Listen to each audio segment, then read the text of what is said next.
Amma mən Məlahət xanımı dəvət eləmək istəyirəm, yanıma gəlsin alqışlarımızla. Məlahət xanım, xoş gəlmişsiniz.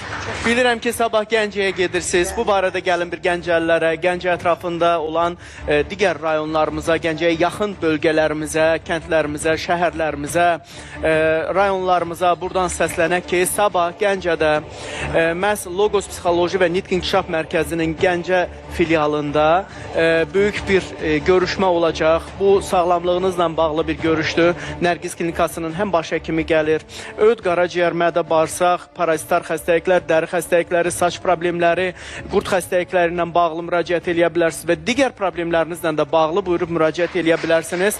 Kollektiv sabah orada olacaq. Yalnız bir gün. Bəli, sabah yox, 4-cü gün, ayın 10-u. Ayın 10-unda. Sabah gedirik. Sabah gedirsiniz, ayın 10-unda orada olacaqsınız. Bəli, səhər saat 10-dan qəbul başlayacaq, 9-da. Və onu da qeyd edim ki, həqiqətən də biz bölgələrdə olanda bir çox, məsələn, ən çox parazitar xəstəliklərdən elə qurd növləri aşkarlanır ki, onlar xəstələr ondan xəbəri olmur. Təbii ki, bu exnokoklar daha çox, mən bu müayinələr müddətində bir 3-4 nəfərdə xəbəri olmadan exnokok aşkarlanıb. Bilirik ki, bu da ancaq əməliyyat vasitəsilə olunur. Bunun müalicəsi yoxdur, amma vaxtında, anında aşkarlandıqda onlar, yəni qaraciyərə çox da zərər vermədən vaxtında, anında müalicə aparıla bilir və əməliyyat oluna bilir həmin xəstə. Amma elə xəstələr var ki, məsələn, onlar baş ağrıdan, ürək bulanmadan, qan azdığından, bəzən yüksək təzyiqin olmasından. Məlahət xanım, exnokok nədən düşür əsasən? Exnokok adətən, məsələn, itdən, pişikdən, heyvanat saxlayan insanlarda daha çox yayğındır, daha çox rast gəlinir. Düzdür, öküz soliterinə də çox rast gəlirik. Öküz soliteri çiğ ət yiyən, məsələn, görürsünüz, bir dolma pişirir, dadına baxır, nəsə yiyir, bir çiğ ətdə ya normal bişməmiş heyvan ətindən öküz soliteri yayılır. Çünki öküz soliteri elə qurd növüdür ki, ondan insanlar utanırlar, insanlar kiməsə deməyə. Bir dənə 20 yaşında qız uşağı gəlmişdi, heç evdə valideynlərin xəbəri yoxdur, amma o utandığından bunu heç kəsə demir. Belə xəstələrdə rəngin avazıması, qan azdığının olması, öyümə hallarının olması, tez-tez möhkəm qarın ətrafı, göbək ətrafı sancıların olması. Çünki öküz soliteri şəkillilərə aiddir və bu qurd növü orqanizmdə bir çox fəsadlar yaradır. Sonraki mərhələlərdə onların, məsələn, müalicəsi çox çətin olur və onun, o qurdun düşməsi özü belə, hətta xəstənin şok halına belə sala bilir.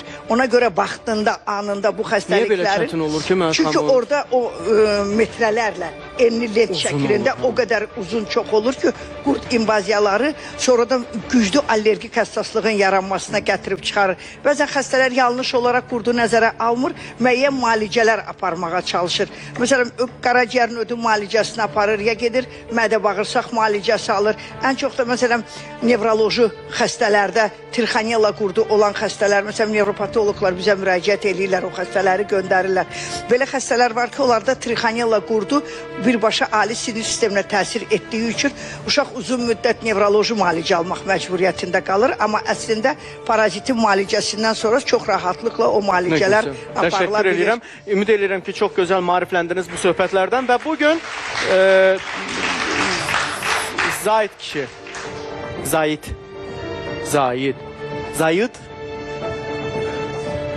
mı? Zahid. Mikrofonu veriyorum.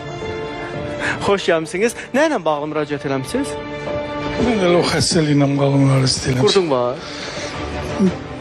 Bilmem, mən sancıqlı. Sən qurdda adam oxşamırsan axı, qarnın nə boydadır? Qurdun, yəni hansı yaşda, nə vaxt olması önəmli deyil. Ola bilər. Ağrılar sancıq. Yox, arıqlamaya bilər. Askarit qurdu Bu yaş ol yekə gələ bilər. qurddur. Ki bu boydadır sən qarnın.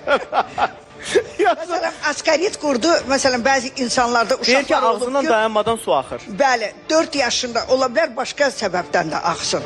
Amma onu mütləq dəqiq müayinə olunub araşdırmaq lazımdır. Yəni qurdun yəqin ki, şübhəsi var. Niyə olmasın ki, 90 yaşında xanım gəlib ki, onda da qurd ola bilər. Hər bir kəsdə qurd istənilən vaxtı yoluxması olması mümkündür. Yox, yəni adam arıq olur da qurd xəstələri. Yox, qurd xəstəliyində yəni, bax bu çox yanlış bir fikirdir. Çünki uşaq gəlib ki, məsələn, çox çəkisi var, amma 3 növ qurdu var. Məsələn, askarit qurdu olan insanlar daha çox yeməyə meyilli olur. Yəni bu o demək deyil ki, hamıda eyni simptom olmur. 10 nəfərin onunda da eyni simptomdan getməyə Allah bilər. köməyiniz olsun. Əliniz. Siz müharibə işləyirsiniz. Avtomobil qəzasında. Allah köməyiniz olsun. Allah yardımcınız olsun. Biz də əlimizdən nə gəlirsə eləyəcəyik. Təşəkkür edirəm Mələt xanım. Buyurun zəhmət olmasa.